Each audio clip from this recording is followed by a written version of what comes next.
नमस्कार दर्शकों, खबरों की खबर के इस खास कार्यक्रम में आप सभी का एक बार फिर से स्वागत है। इस बार हम देश दुनिया में बनने वाली दवाइयों के उत्पादन से लेकर मार्केट में उसकी बिक्री तक की प्रक्रिया को जानेंगे और साथ ही फर्जी दवाइयों के घोटालों और काला बाजार पर भी एक नजर डालेंगे। दोस्तों, पहले के समय में वैद्य हुआ करते थे जो जड़ी बूटियों का प्रयोग कर पेड़ पौधे, फल, कंदमूल आदि से औषधियाँ बना दिया करते थे। उस समय के वैद्यों को जड़ी बूटियों की अच्छी जानकारी हुआ करती थी। पहले के लोग चुस्त और स्वस्थ हुआ करते थे, अपने सारे काम स्वयं ही किया करते थे। हवा शुद्ध और शुद्ध ही आहार हुआ करता था।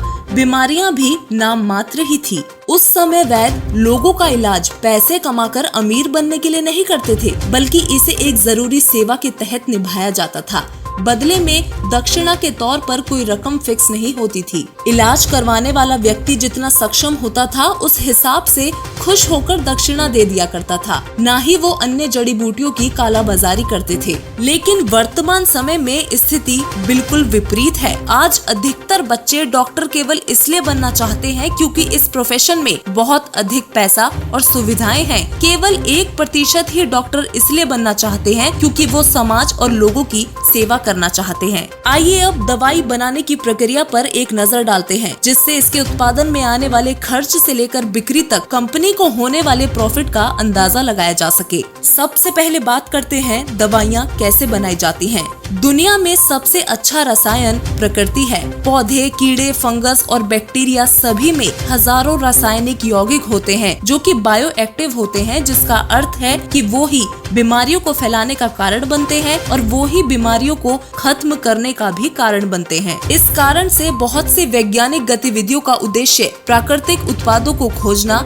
अलग करना, पहचानना और उनकी नकल करना होता है। बड़ी बड़ी फैक्ट्रीज आदि में दवाइयों की बड़ी बड़ी बेच यानी कि एक साथ सैकड़ों दवाइयों को बनाया जाता है। कंपनी में मानव और मशीनों दोनों के द्वारा लगभग बराबर काम करवाया जाता है। कुछ दवाएं कई रसायनों को मिलाकर प्रयोगशालाओं में बनती हैं, जैसे पेनिसिलिन ऑर्गेनिज्म और फंगस जैसे जीवों से बनती हैं, और कुछ जीवाणुओं में जीन डालने के द्वारा जैविक रूप से, जो कि उन्हें वंचित पदार्थ उत्पन्न करते हैं। इसके बाद जानते हैं कि नई दवाओं की खोज और उसका विकास कैसे हुआ। जैसा कि आप जानते हैं कि किसी भी नई दवा के बाजार में आने से पहले उसे जानवरों और मानवों पर भी टेस्ट किया जाता है, परंतु अब कई देशों में जानवर संरक्षण संस्थाओं द्वारा इसे जानवरों के साथ की जा रही बदसलूकी की श्रेणी में रखा गया है, जिस कारण से अब कुछ दवाओं की टेस्टिंग कंप्यूटर पर भी होने लगी है।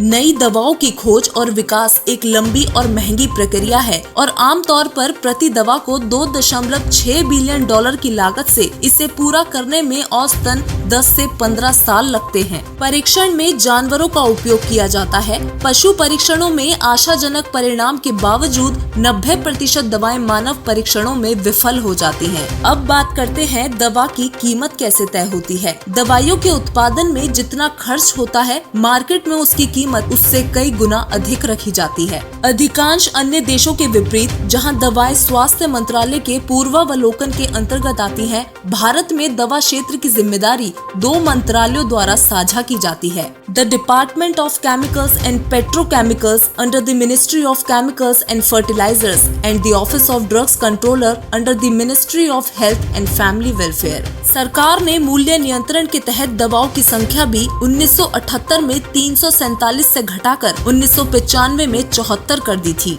भारत की 80% आबादी आज भी प्राइवेट अस्पतालों और दवाखानों पर निर्भर है। एक सर्वे के मुताबिक भारत की लगभग 60% आबादी को जरूरी दवाइयां नहीं मिल पाती। बावजूद इसके कि पूरे विश्व में बनने वाली सभी दवाइयों में अकेले भारत का 8% का योगदान है। सर्वे के मुताबिक ग्रामीण विस्तार में लोगों द्वारा हेल्थ को लेकर किए जाने वाले खर्च में से 60 से 90% खर्च दवाइयों में ही जाता है। एक सर्वे के मुताबिक दवाई की दुकान वालों को प्रति दवाई में 5% से लेकर 30% का प्रॉफिट मिलता है, जबकि फ्रेंचाइज वाली ऑफलाइन फार्मेसियों में ब्रांडेड दवाओं की वजह से प्रॉफिट मार्जिन 15 से 20% के बीच होता है, जो जेनेरिक दवाओं के मामले में 40 से 50% तक जा सकता है। ग्राहकों को आकर्षित करने के लिए 12 से 80% छूट की पेशकश के साथ फ्रेंचाइजर यह सुनिश्चित करते हैं कि उनके फ्रेंचाइजी 15% से अधिक मार्जिन प्राप्त करे। आखिर क्यों होती है दवाओं की कालाबाजारी। आमतौर पर दवाई के बनने से लेकर बाजार में उसकी बिक्री तक के डिस्ट्रीब्यूशन चैनल में कुल 5 स्तर होते हैं।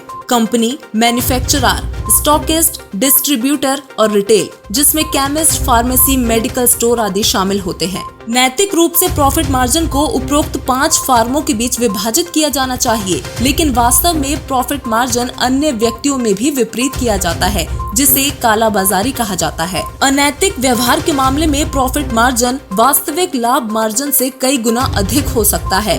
अनैतिक व्यवहार का अर्थ है स्वयं के लाभ को जोड़कर किसी दवा को उसकी वास्तविक लागत से बहुत अधिक पैसे में बेचना। जेनेरिक दवाएं एमआरपी पर तो बिकती नजर आ रही होती हैं, लेकिन वास्तव में इसकी लागत एमआरपी से 4 से 5 गुना कम होती है। आमतौर पर एक रिटेलर का प्रॉफिट मार्जिन 16 से 22% का होता है, एक डिस्ट्रीब्यूटर का 8 से 12% का, एक स्टॉकिस्ट का 6 से 10% का और एक सीएफए एजेंट का 4 से 8% होता है। इसके अलावा एक कंपनी जो खुद दवाई बनाती है उसका प्रॉफिट मार्जिन सबसे अधिक होता है। ये सब मिलाकर दवाई की कीमत को कुल लागत से 6 से 8 गुना तक महंगा कर देता है। इन सब का अर्थ ये हुआ कि यदि किसी दवाई की लागत 10 रुपए है तो वो दवाई आपके हाथों में आते आते 60 से 80 रुपए की हो जाएगी। इसके अलावा बाजार में कुछ लालची लोगों द्वारा दवाइयों का स्टॉक कर उसकी सप्लाई कम कर दी जाती है, जिससे उसकी डिमांड बढ़ जाती है। डिमांड बढ़ने पर उसी दवाई की कालाबाजारी कर लाखों करोड़ों का फर्जीवाड़ा किया जाता है। जैसा कि आप सभी ने कोरोना वायरस की दूसरी लहर के चलते देखा होगा कि कैसे अचानक से ऑक्सीजन और रेमडेसिविर की किल्लत होने से लाखों करोड़ों रुपए की कालाबाजारी होनी शुरू हो गई।